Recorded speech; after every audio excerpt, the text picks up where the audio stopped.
talking about banks merging these days, this is obviously, we see them being done for various reasons, right? You see them being done where banks are seeking to actually unlock shareholder value, banks looking to actually have a larger balance sheet.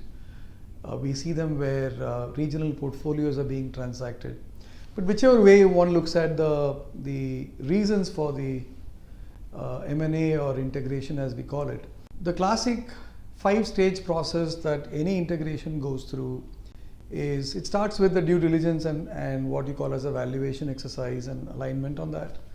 And once that stage is crossed, then you go into a stage where you design the integration strategy. What is the blueprint? Which is, obviously the bedrock of what comes subsequent to that. And then you design the integration plan, right? And this is done much before the LD1 or the legal day one. And there is the balance scorecard serves as a very effective tool in driving the integration plan. You typically drive it using the scorecard framework, where one is able to define what are the various work streams that goes into it, between the customer to product, credit, process, channels, and obviously branches and other channels, the organization, technology, and these 7 work streams collectively form what would actually be the integration structure. And post which, and you have this LD1, as they call it, the legal day one, only post which would you have access to the data, and then the execution starts, right? So what I've told you is a typical 5-stage process that goes in any of these integrations. What I want to focus today is our experience, or let's say the learnings, on what would actually make any integration to be successful. And I would like to pick 5 critical success factors whose execution effectively makes the whole process of an integration A, effective, and B, delivering on what its intended objectives are, right? So let's start with the basics. The first and the most important aspect of an integration is for it to be rapid and for it to be measurable. Again, that's really where the balance scorecard plays a very important role. Having your strategic objectives of what the integration is seeking to achieve, and having well-defined measures that tells you if you have indeed achieved them or not, is a very critical factor, because beauty lies in the eyes of the beholder.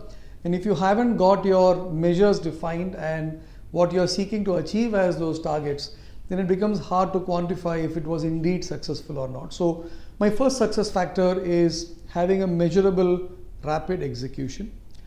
The second benefit, which is a corollary to this, or a success factor which is a corollary to this, is having demonstrated customer benefits.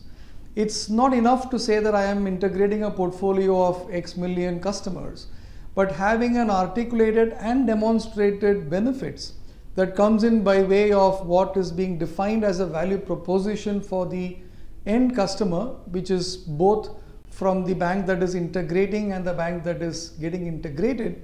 Ultimately the value lies in the customer's loyalty and the customer's continued patronage of the bank. And to that effect, having a demonstrated customer benefit becomes critical. The third aspect, which is again somewhat aligned to the customer benefit, is actually having a well-articulated product strategy. A lot of times, a lot of emphasis goes in the process and technology integration, which I'll come to in a minute. But before you get to that, it becomes imperative for you to have a well-defined product integration strategy that brings in the synergy of what you're seeking to deliver. And embedded in the product synergy is the customer segment that you're seeking to deliver. What segments were you focusing earlier? And as an integrated entity, what focus is the new bank or the integrated bank seeking to actually focus on? The fourth piece I would call is actually, what is the soft factor or the abstract element that any integration needs to focus on, which is having your people and cultural synergy. Well, this is actually more of an art than a science. It is important to actually have every single employee and every single person in the new org structure having clarity on what the role is, what the cultural alignment is going to be, how does one actually get married into the new system, And more importantly, how do I ensure that we are aligned with the new culture? When we talk about culture, it always helps to bring in a performance oriented culture. Of course, you need to be customer oriented, but having performance orientation becomes important in driving what would be a success factor, particularly for an integration. And the last piece, and I guess this is the heavy lifting that you would see in any integration, is having your processes integrated. And these days you can't do that without necessarily having a technology integration also aligned with it. And this is obviously, it gets to the bones, having the end state architecture articulated, determining what systems remain, what get replaced, what gets upgraded, and what goes, determining what would actually be the new vendor ecosystem that we are dealing with.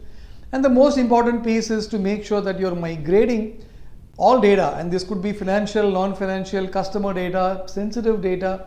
And the reason why this is done after LD1 is because that's when you have access to the data.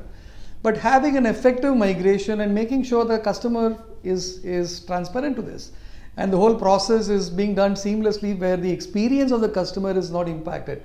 That really forms the most critical success factor for any integration. At the end of the day, having done 5 different large integrations, I could tell you that if you actually got these 5 success factors in place, it's almost the job done, right? Of course, there are a lot of finer aspects to it, which obviously is important, dependent on how large or how complex the integration is. But if you got these 5 pieces in play, which again I repeat, having a measurable and rapid execution, demonstrated customer benefits, having a very well articulated synergistic value from the products, establishing people and cultural synergy, and having a very seamless process technology integration. If those 5 elements are taken care of, well, that's most of the job, if not half the job done.